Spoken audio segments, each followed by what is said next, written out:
Halo, Assalamualaikum. Perkenalkan, saya Azam Jawatanggal Santoso dengan NIM 042111233162 dari Manajemen Pengambilan Keputusan kelas H. Kita semua pasti tahu pada brand kuda jingkrak yang satu ini kan? Oh, bukan yang itu, tapi yang ini.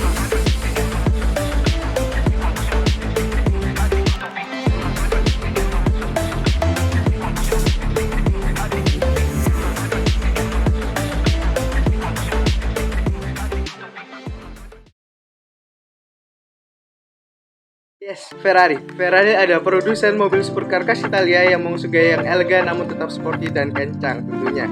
Didirikan pada tahun 1929 di Maranello, Italia oleh Enzo Ferrari. Ferrari yang awalnya adalah sekudara Ferrari merupakan tim balap yang kemudian berfokus pada pembuatan supercar itu pada tahun 1947. Brand besar seperti Ferrari tidak akan luput dari masalah.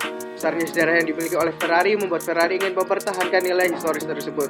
Hal tersebutlah awal dari permasalahan yang dimiliki oleh Ferrari, di mana Ferrari itu membuat kebijakan blacklist terhadap konsumen yang dinilai dapat merusak citra brand.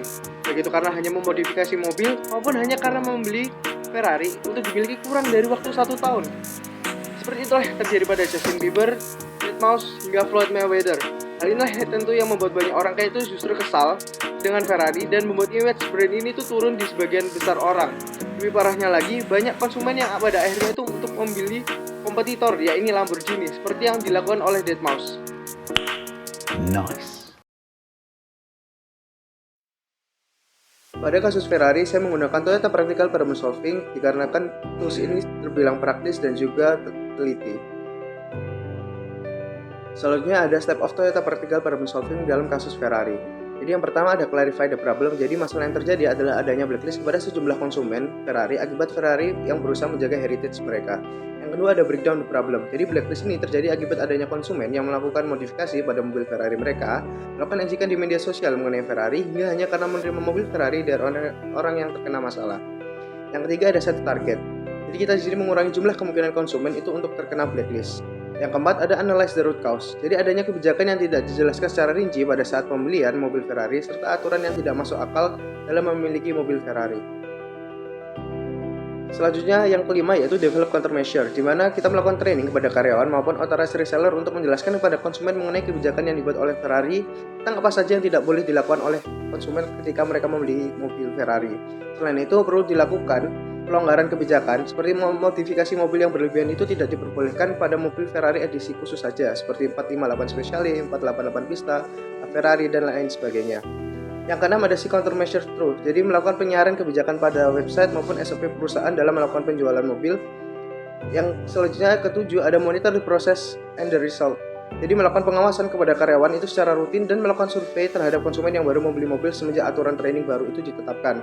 Yang kedelapan atau yang terakhir kita ada standardized successful processes. Jadi langkah-langkah yang telah dipertimbangkan itu akan menjadi suatu standar bagi Ferrari agar bisa memberikan kenyamanan lebih bagi konsumen. Serta tindakan ini dilakukan agar konsumen itu tidak beralih ke kompetitor terbesar mereka yaitu Lamborghini. Solusi yang saya tawarkan berdasarkan hasil analisis adalah Ferrari itu harus melakukan pelonggaran kebijakan blacklist mereka. Salah satu contohnya adalah modifikasi mobil itu diperbolehkan, namun tidak pada model-model khusus mereka seperti 458 Speciale, 488 Pista, Ferrari dan sebagainya. Selain itu, Ferrari juga harus memberikan training kepada karyawan dan authorized dealer mereka untuk bisa menyampaikan kebijakan yang harus dilakukan calon konsumen agar mereka itu tidak terkena blacklist nantinya pada saat melakukan pembelian mobil. Selain itu, kebijakan juga perlu disampaikan melalui website serta sosial media maupun alat pemasaran lainnya sehingga nanti kebijakan ini bisa dipahami oleh para konsumen bahkan sebelum mereka melakukan pembelian. Terakhir, sebagai penutup, adanya analisis masalah ini diharapkan itu bisa memberikan pandangan baru kepada Ferrari untuk mereka bisa melakukan perubahan kebijakan blacklist mereka agar calon konsumen dan konsumen itu tidak merasa kesal dan bahkan beralih ke kompetitor. Itu tadi materi yang sudah bisa saya sampaikan. Terima kasih atas perhatiannya. Apabila ada salah dan kurangnya saya ucapkan mohon maaf yang sebesar-besarnya. Terima kasih. Wassalamualaikum warahmatullahi wabarakatuh.